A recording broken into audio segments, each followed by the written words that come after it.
I just voted. Yes, right here from my terrace, finishing my cup of tea.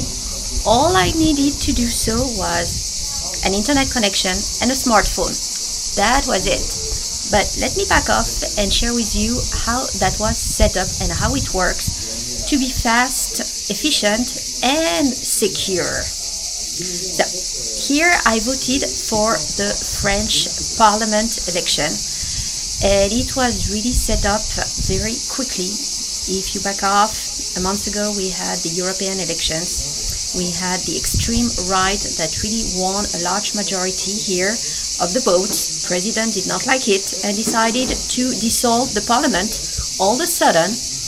Not sure why, probably hoping this was going to wake up the population. They would realize that the extreme right was rising and maybe change the vote. I don't know. But we had vote for parliament, so both the equivalent of the Congress and Senate here that were thrown in, 2-3 weeks. We had the first round last week and the second round is coming this weekend, and I just voted. So, how do you vote in France? The first step is the most important. You have to register. And to register, you have to go to the town hall of the city where you live, the closest by, so you have to physically go. If you don't live in France like me, you go to the French consulate. I went to the one in Houston to register, and you have to show yourself and a proof that you are French. And showing your passport is not enough here. You have to show better. Usually a birth certificate is what counts, and it shows where you were born and whether your parents are French or not, and that makes you eligible to vote. And you can only register in one location, which is usually the one where you live, and they ask you for a proof of residence, water, gas, electricity bill, to justify why you register in that county, city. For me, it's North America as a whole. I vote for the deputy representing the French living in North America. But yes, that is the first and most important step.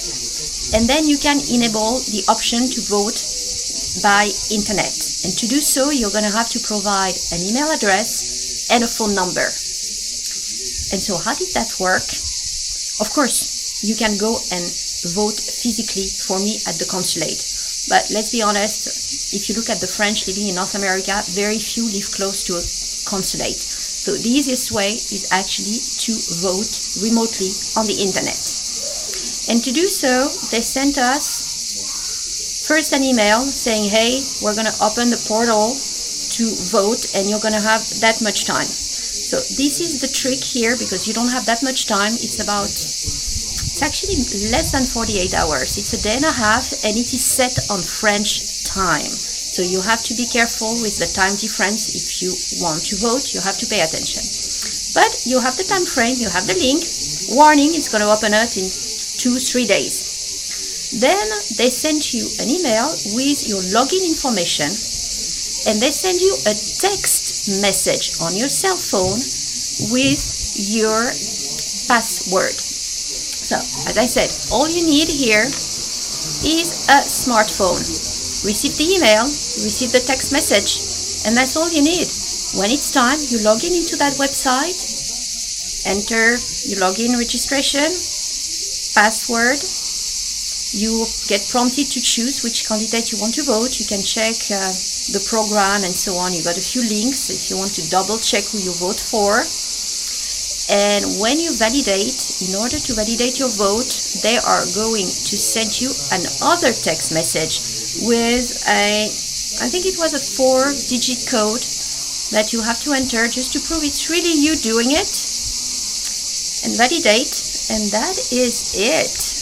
I mean, that was it. In terms of security, the login and passwords were actually kind of long, probably 15 to 20 digits, mix of number and letters, most likely automatically generated. Then I had to confirm my identity right there on the spot with my cell phone, and that was a 4-digit number. and I think I had reCAPTCHA to click maybe twice on the website and highlight, rewrite a number or add 2 numbers just to prove I was not a robot doing it. And that was it. Voted. It honestly took me less than 2 minutes to do. And I said 2 minutes because I had to write down the numbers from my cell phone. I was doing everything on that device, given I'm remote, I don't have the computer, everything. So I had to write it down on paper and then type it onto my screen.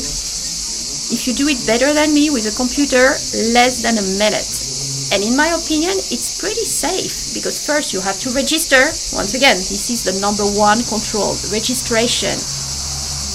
And in the past, maybe 30 years ago, we had some weird registration in France. We had people that their address was actually in the cemetery. No kidding. That was in Corsica on the island, and we discovered quite a few people voted and they were over 100 years old living in the cemetery. Kind of weird, right? So they reinforced the controls for registration, and that's really the number 1 control. But once you did it, then it's pretty smooth. And by sending you this text message on the spot here, you really have to have that cell phone in order to validate your vote. So either you give it to somebody else with all your credentials, and that's your vote, or it's, really you doing it. Even to give procuration and they get to somebody else, you're going to have to be connected and give that person the text message like right there on the spot in order to validate the vote. But given it's remote, you don't have to delegate. You can just do it yourself. So that was it. I voted. Very easy.